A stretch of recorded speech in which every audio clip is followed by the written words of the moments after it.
تعالوا هنعمل مع بعض احلى فاهيتا اقتصاديه او صيامي، حاجه كده تحفه من غير ولا لحمه ولا فراخ. بصوا يا بنات، اول حاجه انا هجيب عندي الفلفل الالوان، فلفلايه كده صفرة حلوه وفلفلايه حمراء.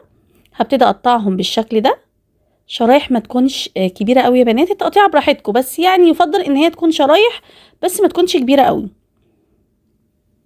بالشكل ده كده.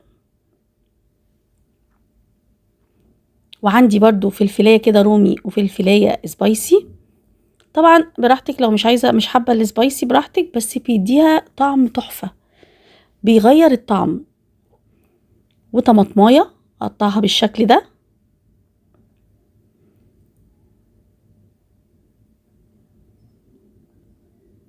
وبصلايه وسط كده يا بنات اقطعها بالشكل ده.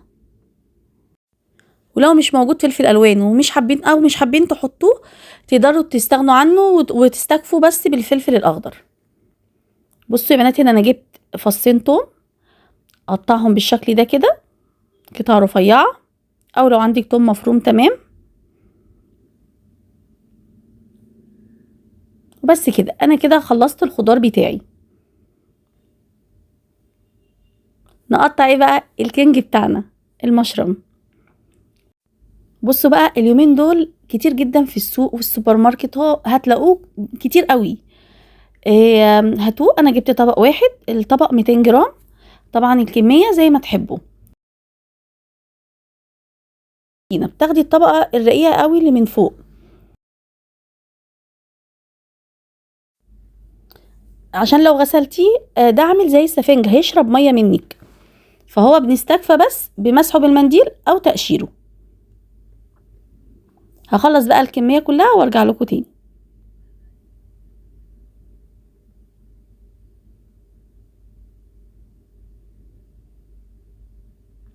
انا كده خلصت الكمية كلها. انضف كده بقى مكاني وابتدي اقطعه بالشكل ده، طبعا التقطيع دي براحتك. عاوزه اقول لكم ده فيه بروتين هايل زي اللحمه والفراخ كده يا بنات، بس طبعا ده حاجه اقتصاديه. انا كده خلصت تقطيعه كله بالشكل ده، احطه في البوله بتاعتي. وتعالوا بقى نشوف هنعمل ايه. انا جبت الجريل بتاعتي ونزلت بفنجان كده من الزيت يسخن، ونزلت بالبصلايه وفصين التوم اللي انا فرمتهم، واديها كده رشه ملح ورشه فلفل اسود عشان خاطر البصلايه تدبل معانا. انا مش عايزه احمرها يا بنات، يا دوبك تدبل، وانزل عليهم بمعلقه صغيره من هريسه الشطه. لو انتي هريسه الشطه بتاعتك فيها توم، يبقى هنستغنى عن فصين التوم اللي حطيناهم، هنستكفى بالتوم اللي في هريسه الشطه. بس انا عندي هريسه الشطه فلفل حامي بس ما فيهاش توم، عشان كده حطيت فصين التوم. اديتها تقليبه ونزلت بالطماطمايه.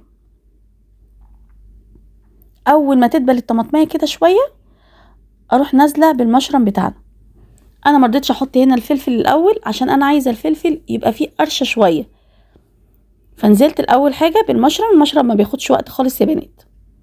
بصوا، في دقيقه كان دبل يدبل، وانزل على طول بالفلفل بالشكل ده كده. اديله بقى تقليبه حلوه قوي كده،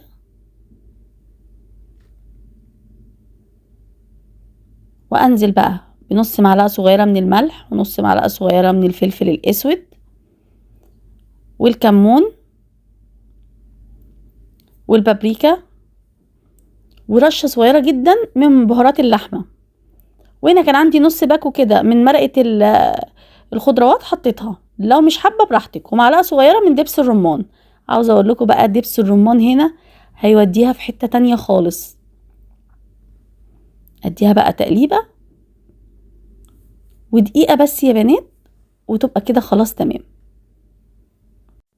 دي بقى خلطه تتحط في السندوتشات، تتحط في طاجن مكرونه، في مكرونه بالوايت صوص، بالريد صوص، بالبشاميل. بصوا دي معاكم في كل حاجه، حشوه لكل حاجه. تعالوا بقى نعمل بقى احلى سندوتش فاهيتا. جبت الفينو او الكايزر اللي تحبيه، وحطيت شويه من الكابوتشي وعليها بقى شويه من الفاهيتا وشويه من الكاتشب او اي صوص انت تحبيه. ودوقي بقى، احلى فاهيتا هتعمليها وهتاكليها، وما خدتش مننا اي وقت، وهتعجبك وهتعجب ولدك جدا. وكده يبقى الفيديو بتاعنا خلص، وبألف هنا.